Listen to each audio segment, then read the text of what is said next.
Chers amis, bonjour. Ici Mijou Pelletier, coordonnatrice diocésaine du parcours Debout ensemble dans le Christ. Aujourd'hui, j'ai le plaisir d'accueillir dans le studio Lita Labrosse, paroissienne de l'Église Saint-Joseph à Chelmsford, qui participe au projet Debout depuis le tout début, depuis la première étape. Alors, bonjour Lita. Bonjour Mijou. Alors, aujourd'hui, on va tenter de résumer la 4e rencontre qui a pour titre « L'Esprit à l'œuvre ». Sachez également que cette 4e rencontre fait partie du gros de 6 rencontres dont le thème est « Nous sommes la bonne nouvelle ». Mais aujourd'hui, on va fixer notre regard sur l'Esprit à l'œuvre. Et on va un peu résumer ce qui se trouve dans notre petit livre. Et je tenais à dire aussi que c'est la dernière étape, mais il n'est jamais trop tard pour les gens à se joindre à un groupe. Venez. Oui. Oui, vous êtes toujours les bienvenus. Alors, l'esprit à l'œuvre. Au début, dans notre introduction, on a toujours des citations. Et aujourd'hui, on va se pencher sur la 2e, qui est la suivante. L'Esprit Saint est celui qui, aujourd'hui, comme au début de l'Église, agit en chaque évangélisateur qui se laisse posséder et conduire par lui et met dans sa bouche les mots que seul il ne pourrait trouver, tout en prédisposant aussi l'âme de celui qui écoute pour le rendre ouvert et accueillant à la bonne nouvelle et au règne annoncé. Alors ici, c'est une citation du pape Paul VI dans un de ses documents, Evangelii Nuntiandi. Et on l'a choisi ensemble, cette citation-là, parce qu'on trouvait que ça résumait bien le travail de l'Esprit Saint dans notre vie. Et qu'est-ce que ça demande pour accueillir l'Esprit dans notre vie? Lita, est-ce que... Oui, comme moi, il me semble que l'Esprit a travaillé en moi, personnellement, depuis ma jeunesse. Depuis ma jeunesse. Parce qu'on était loin de l'Église. Jusqu'à l'âge de 11 ans, j'étais loin de l'Église. Mes parents, comme tu as raison, m'ont enseigné ce qu'ils savaient eux-mêmes. Mais l'Esprit est là. La petite flamme, elle veut toujours grandir. Comme c'est... Et puis... par la parole, puis comme moi, le debout, là, ça, c'était... c'est formidable pour moi. Parce que ça répondait à la soif que tu avais? Ah oui, oui. Ah oui, j'avais une soif, là, puis je savais pas où me lancer. Et puis le debout, pour moi, là, c'était le puits. Oui. Le puits. Donc, tu me portes à soulever aussi l'importance que ce que c'est debout, justement. On entend souvent parler, que ce soit... surtout en Église, et à travers les émissions, d'un projet debout. Mais debout, je pense que c'est important de souligner que c'est des petits groupes de partage de foi. Sœur Marie Cooper, qui vient donner la formation, elle ne les appelle pas des petits groupes, elle les appelle des petites communautés, parce qu'elle veut vraiment refléter les relations qui se développent dans ces petites communautés. Alors, on s'inspire d'un outil. Oui, okay? Oui. Mais par contre, c'est pas un cours de Bible. Non. C'est pas un groupe de prière. Non. C'est vraiment un partage. C'est tout impliqué. Pardon? Ça fait toute partie, c'est impliqué. Oui, il y en a des passages bibliques. L'écoute est très important. Oui. De chacun et chacune. Oui. C'est l'occasion de partager ce que nous autres, on discerne. Oui. Parce que où autre qu'on peut vraiment là, aller puis vraiment réfléchir sur un passage ou quelque chose qui s'est passé spirituellement ou en groupe de debout, c'est parfait. Oui, c'est l'occasion idéale parce qu'il y a plusieurs personnes qui se nourrissent à l'Eucharistie, à la messe. Mais ce qui arrive moins à l'Église, c'est l'échange. C'est ça. Où on interagit avec l'un et l'autre et on reflète et on partage comment on comprend la voix de Dieu dans notre vie. Exactement. Oui. Alors, c'est une belle occasion. Oui. Alors, je tenais à soulever cette précision-là que Debout, c'est vraiment des petites communautés qui ont l'occasion de grandir dans leur foi, grandir avec l'une l'autre aussi, dans leur fraternité. Oui. Puis, Oui. Oui. Parce qu'une un peut comprendre d'une telle façon, et puis qui est bien, mais un autre va comprendre d'une autre façon, puis ça aussi c'est bien. Oui. Puis alors ça fait encore beaucoup plus de richesse, là, Oui, comme oui. oui. Puis moi, je résume souvent nos rencontres par « on s'éclaire mutuellement », comme tu viens Oui, de dire. oui, exactement. Oui, Ah, mutuellement. oui. OK. Alors, aujourd'hui, les thèmes clés de la rencontre sont l'Esprit Saint est l'agent principal de l'évangélisation. Le deuxième point, Léta, voudrais-tu le lire?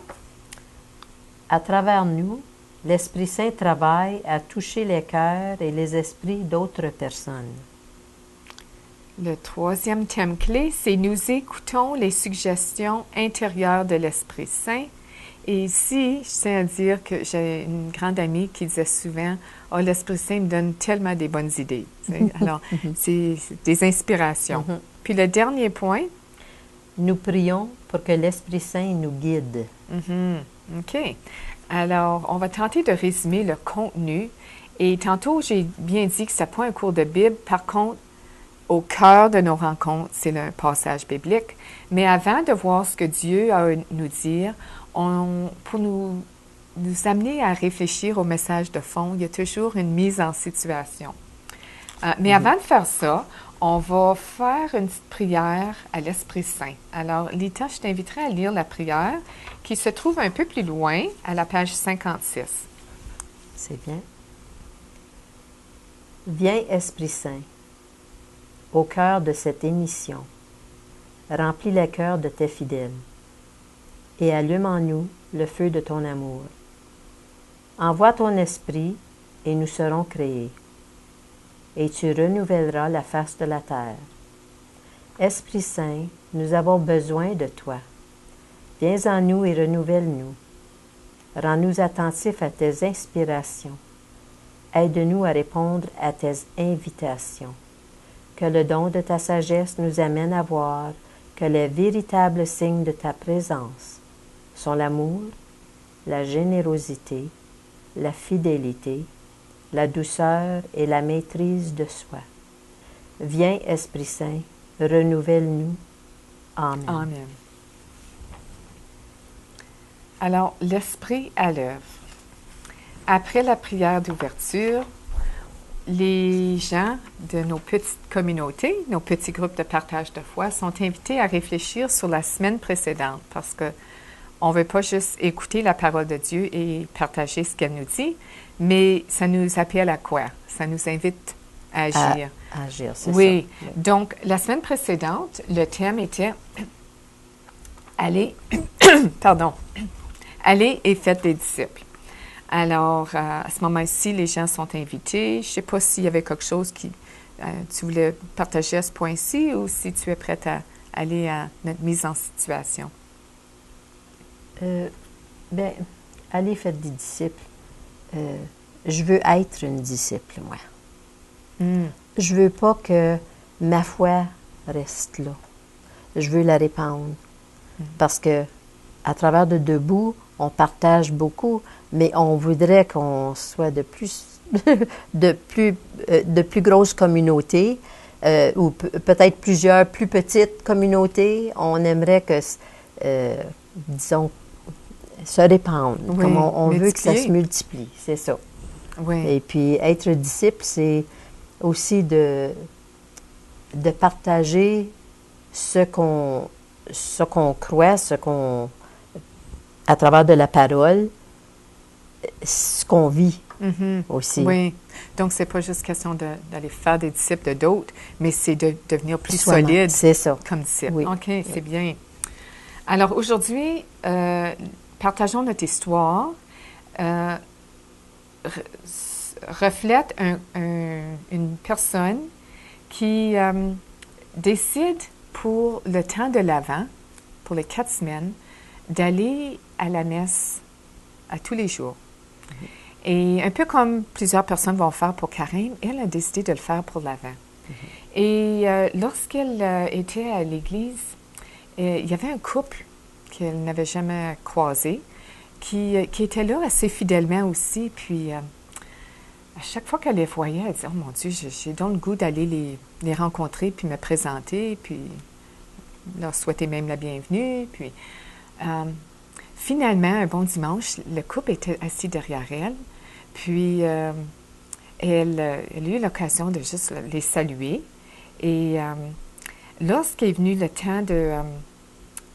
en les saluant, elle leur a dit, « Écoute, si jamais vous avez besoin de quelque chose, j'habite tout près d'ici, parce que ce couple un peu plus âgé venait de déménager dans la communauté. » Alors, elle leur a tendu la main, puis elle leur a dit, « Si jamais vous avez besoin de l'aide, sachez que je ne demeure pas loin. » Alors, quand est venu le temps de se donner la paix durant la messe, le monsieur a dit à la dame, « Écoute, nous sommes nouveaux dans cette paroisse et nous ne connaissons personne.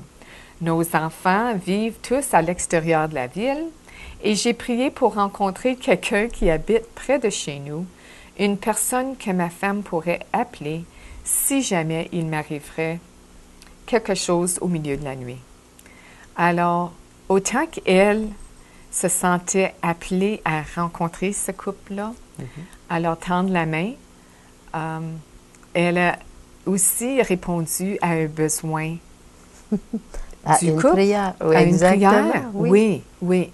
Puis l'Esprit Saint travaille de cette façon-là. Puis on va approfondir justement comment il peut faire ça.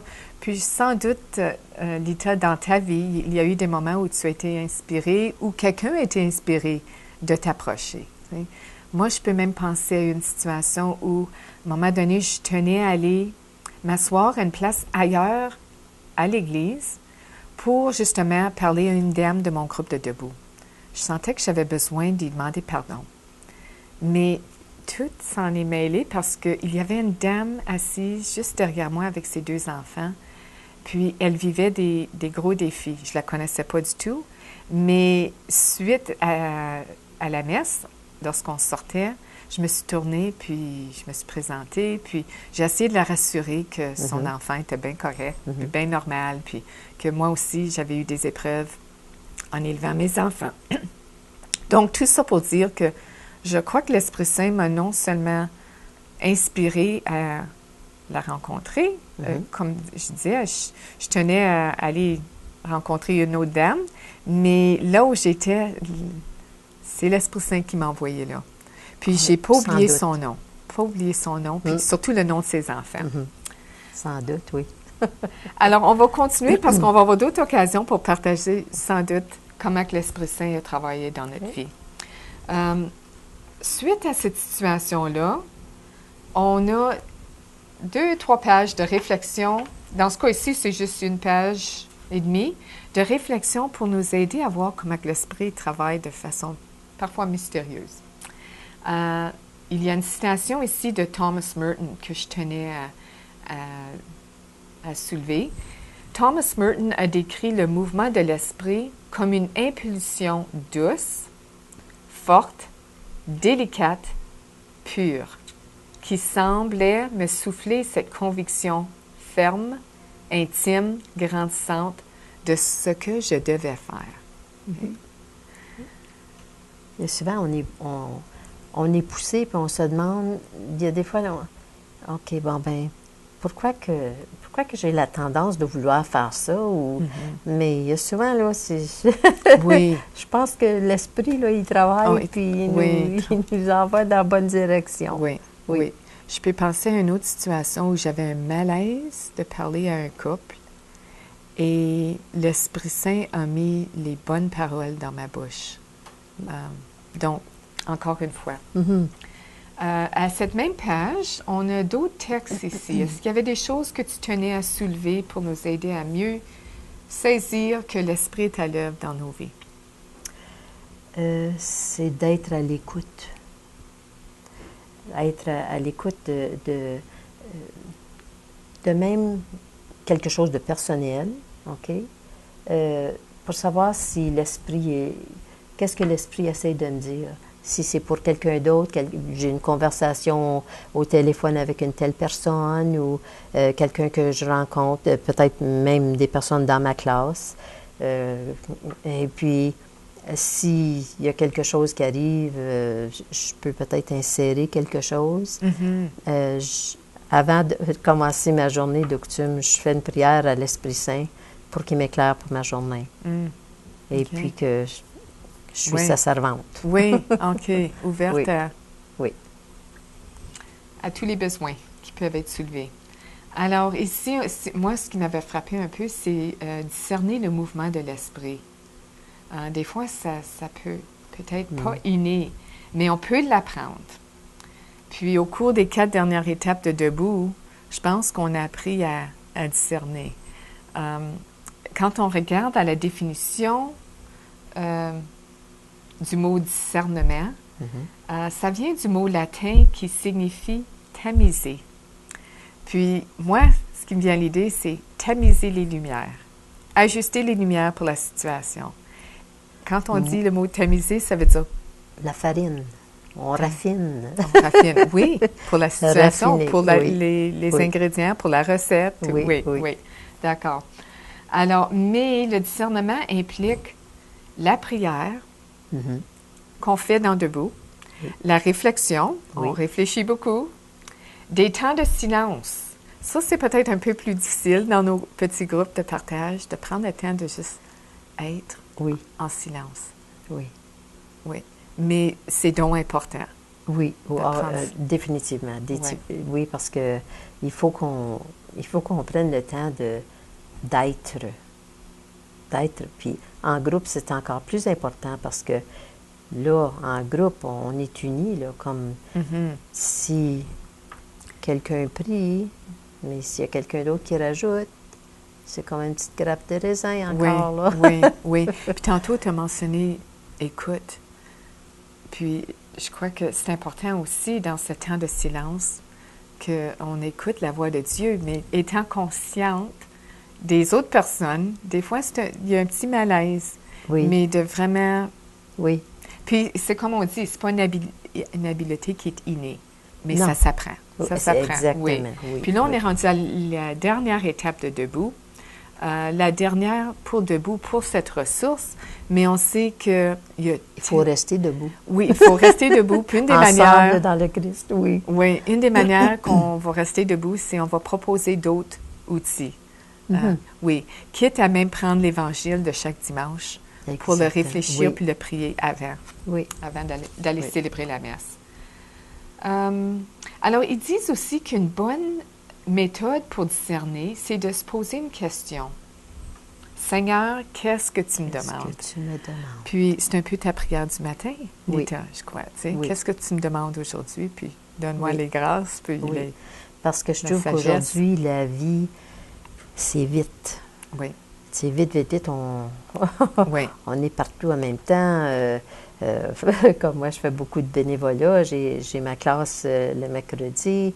Là, après ça, des affaires quotidiennes qui arrivent. De la maladie dans la famille. Là, il faut toujours discerner nos priorités. Oui. Et puis, là, c'est de faire du temps ici puis là. L'Esprit Saint, là, pour moi, là, je lui demande toujours qu'il me reste branché parce que parce que je le prends des fois seulement par des secondes. Et puis, ces secondes-là sont très importantes pour moi. Oui, d'accord. OK. Alors, si on continue la réflexion, il y a des questions à laquelle on peut adresser, mais étant donné le temps comprimé d'aujourd'hui, je crois qu'on va aller tout de suite au cœur de la rencontre, qui est la parole de Dieu. Alors, Lita, à ce moment-ci, je vais t'inviter à lire le verset Actes 8, 26 à 40, qui a pour titre « Une rencontre fortuite ». On va apprendre à connaître Philippe, qui rencontre l'eunuque. Oui. Écoutons. Un ange du Seigneur s'adressa à Philippe, lui dit, « Lève-toi et va du côté du Midi, sur le chemin qui descend de Jérusalem à Gaza, celui qui est désert. » Il se leva et partit. Et voici un Éthiopien, un eunuque, ministre de Candace, reine d'Éthiopie, et surintendant de tous ses trésors, venu à Jérusalem pour adorer. S'en retournait assis sur son char et lisait le prophète Ésaïe. L'Esprit dit à Philippe, « Avance et approche-toi de ce char. » Philippe accourut et entendit l'Éthiopien qui lisait le prophète Isaïe. Il lui dit, « Comprends-tu ce que tu lis? » Il répondit, « Comment le pourrais-je si quelqu'un ne me guide? » Et il invita Philippe à monter et s'asseoir avec lui. Le passage de l'Écriture qu'il lisait était celui-ci. « Il a été mené comme une brebis à la boucherie, et comme un agneau muet devant celui qui le tond. Il n'a point ouvert la bouche. Dans son humiliation, son jugement a été levé, et sa postérité qui la dépeindra, car sa vie a été retranchée de la terre. » L'eunuque dit à Philippe, « Je te prie, de qui le prophète parle-t-il ainsi? Est-ce de lui-même ou de quelque autre? » Alors Philippe, ouvrant la bouche, et commença par ce passage, lui annonça la bonne nouvelle de Jésus. Comme ils continuaient leur chemin, ils rencontrèrent de l'eau. Et l'eunuque dit, « Voici de l'eau. Qu'est-ce qui empêche que je sois baptisé? » Philippe dit, « Si tu crois de tout ton cœur, cela est possible. » L'eunuque répondit, « Je crois que Jésus-Christ est le Fils de Dieu. » Il fit arrêter le char. Philippe et l'eunuque descendirent tous deux dans l'eau, et Philippe baptisa l'eunuque. Quand ils furent sortis de l'eau, l'Esprit du Seigneur enleva Philippe, et l'eunuque ne le vit plus, tandis que, joyeux, il poursuivait sa route. Philippe se trouva dans Azote, d'où il alla jusqu'à Césarée, en évangélisant toutes les villes par lesquelles il passait. Parole du Seigneur. Nous rendons grâce à Dieu. La question qu'on se pose régulièrement, quel mot, quelle expression ou quelle image du texte de l'Écriture parle à mon cœur ou rejoint ma vie? Toi, Lita? Moi, c'était les versets 30 et 31. Philippe accourut et entendit l'Éthiopien qui lisait le prophète Isaïe. Il lui dit, « Comprends-tu ce que tu lis? » Il répondit, « Comment le pourrais-je si quelqu'un ne me guide? » Pour moi, ça, c'est debout pour moi. Oui. C'est debout. Comment ça me dit pourrais-je beaucoup. comprendre si quelqu'un n'est pas là pour me guider? Exactement. Puis quand je disais on s'éclaire mutuellement, on se guide mutuellement aussi. Oui. Oui. Toujours en prière, avec, en demandant à l'Esprit Saint de nous éclairer. Oui. Oui. Okay. Puis à travers de debout aussi, il y a beaucoup de références où on peut aller pour avoir d'autres informations si on n'est pas certain de quelque chose. Et on peut toujours parler à notre prêtre, ou il y a toujours quelque chose, il y a des websites. Oui, justement. Puis même dans nos suggestions, dans l'agir, puis dans notre engagement, on donne toujours la place pour de la formation plus solide au niveau de nos connaissances. Oh, définitivement, sur notre foi, puis nos convictions de foi. Oui, c'est bien. Moi, ce qui m'avait frappé, c'était le verset 36 qui dit « Ils rencontrèrent de l'eau ». Quand j'ai entendu ça, il me semble c'était comme rencontrer une personne. Il y a une relation déjà avec l'eau. Oui. Et aussi, l'eunuque dit « Voici de l'eau. Qu'est-ce qui empêche que je sois baptisé? » Alors, il y avait déjà une ouverture là. L'Esprit Saint avait déjà commencé son travail dans son cœur parce qu'il a même demandé le baptême. Puis, suite à son baptême, on sait que Philippe a disparu. Il n'était plus là. Mais l'eunuque est parti tout joyeux. Son cœur était plein. Alors, moi, ça m'a un peu inspirée, puis étonnée aussi de lire parce ça. qu'il est plein. Oui, comblé. Oui. Oui. OK. Alors, on a combien? 3, 4 pages?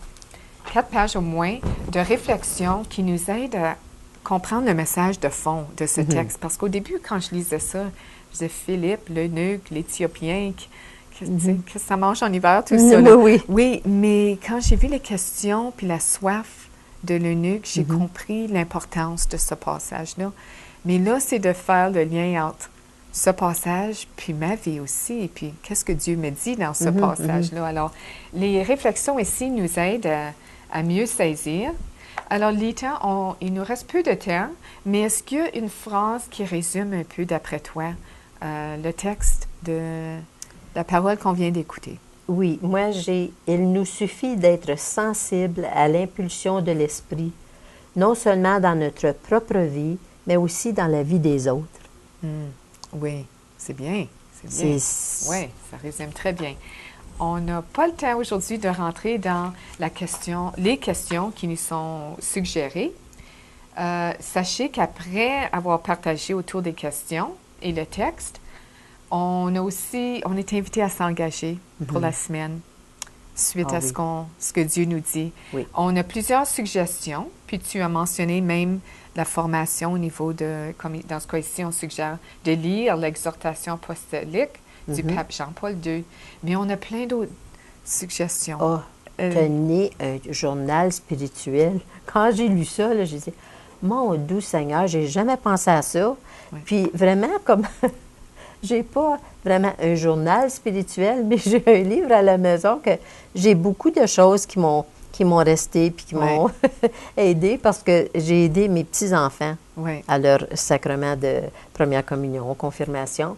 Puis il y a toujours quelque chose qui m'a resté. Ou des fois, je disais quelque chose, puis j'ai un cahier, puis je mets ça dedans. Oui. Mais journalier, là, ça, c'est une bonne idée. Oui. Ça devient un dialogue. Parce que oui, c'est ce que...